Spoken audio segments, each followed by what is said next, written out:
तो इसमें दो ऑडिट प्रोसीजर्स लगाते हैं हम, जो कि पहला है रिस्क असेसमेंट प्रोसीजर और फिर सेकंड लगाते हैं हम फर्दर ऑडिट प्रोसीजर। तो फर्दर ऑडिट प्रोसीजर के अंदर है एक टेस्ट ऑफ कंट्रोल और सब्सटेंसिव प्रोसीजर। सब्सटेंसिव प्रोसीजर के अंदर भी हम दो चीज़ें लगाते हैं, पहला है टेस्ट ऑफ डिटेल और फिर है सब्सटेंसिव एनालिटिकल प्रोसीजर। फिर बोला गया कि नेचर और timing of audit procedure affect करता है किसके, तो बोला गया availability of audit evidences in electronical form only and availability of audit evidences at certain points period and time. फिर बात करते हैं कि what are the method to obtain audit evidences, क्या क्या मेथड्स हैं। तो इसको याद करने का तरीका वही है AEIOU रीपरफॉर्म, तो उसको याद करने का तरीका हो गया। इसके बाद बोलता है इंस्पेक्शन, इसमें मैं बता देता हूँ आपको, inspection, observation, external confirmation, recalculation, reperformance, analytical procedure और इंक्वायरी।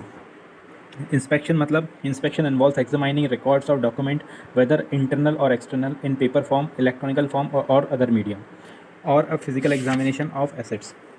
ऑब्जर्वेशन का मतलब क्या होता है, observation consist of looking at a process और procedure being perform by other.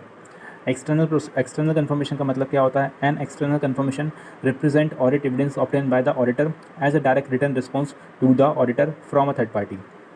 Recalculation का मतलब क्या है, checking mathematical accuracy of documents और रिकॉर्ड्स। रिकैलकुलेशन का मतलब क्या है, परफॉर्म मैनुअली और इलेक्ट्रॉनिकली।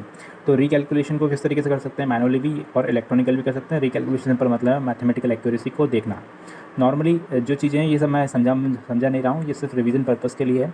और अगर आपके पास ये पंकज गिर सर की बुक है ना, तो आप उसको खोल लीजिए, आपको थोड़ा बेनिफिशियल होगा।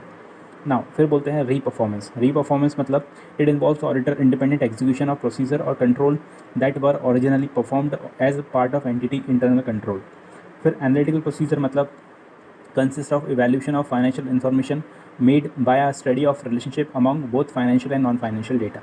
नाउ इंक्वायरी मतलब inquiry consist of seeking information of knowledgeable person both financial and non financial within the entity or outside the entity. Inquiry is used extensively throughout the audit in addition to other audit procedures. फिर inquiries may range from formal written inquiries to informal oral inquiries. Evaluating responses to inquiries is an integral part of the inquiry process. फिर responses to inquiries may provide the auditor with information not previously possessed or with corroborative audit evidences. Now फिर बात करते हैं reliability of audit evidences की। तो बोला गया कि अगर इंडिपेंडेंट सोर्स से आया है तो वो रिलायबल ज़्यादा होगा। फिर सेकंड बात करता है कि सेकंड साइड बात करता है अगर इंटरनल कंट्रोल अच्छा है तो क्या होगा, ज़्यादा रिलायबल होगा। फिर बोला गया कि ऑडिटर ने खुद जाके लिया है, तो बोला गया obtain directly by the auditor is more reliable. फिर बोलता है कि अगर डॉक्यूमेंट्री फॉर्म में है, पेपर फॉर्म में है, इलेक्ट्रॉनिकल फॉर्म में है या अदर मीडियम में है, तो वो क्या है, मोर रिलायबल है ओरली से। नाउ फिर लास्ट बोलता है सिक्स्थ क्या बोलता है, audit evidences provided by original document is more reliable then audit evidence. तो और ओरिजिनल डॉक्यूमेंट है, फोटोकॉपीज़ नहीं है, तो वो ज़्यादा रिलायबल है। तो ये